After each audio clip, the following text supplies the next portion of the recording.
गेले 2 दिवस झाले सतत गावी की नाही पाऊस पडतोय आणि त्याच्यामुळे आणलेली जी सुकी मिरची आहे ना ती माझी सुकवायची राहते. मसाला बनवायचा माझा बाकी आहे.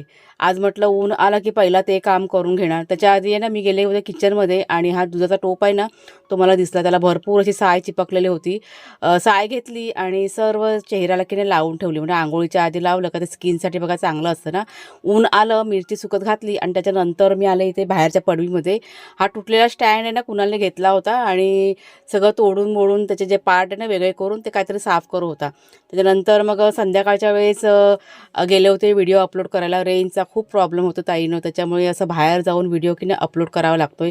वायफाय घेण्यासाठी ना माणसं बोलवली होती, पण आपल्या इथे रेंजचा इतका इश्यू आहे की वायफायसुद्धा येत नाही आहे. त्याच्यामुळे वायफाय घेणं पण शक्य नाही आहे. आणि ही बिस्किट आहेत ना मला खूप आवडतात, त्याच्यामुळे चहासोबत घेतली होती. तर असा झाला बघा आजचा मिनी व्लॉग.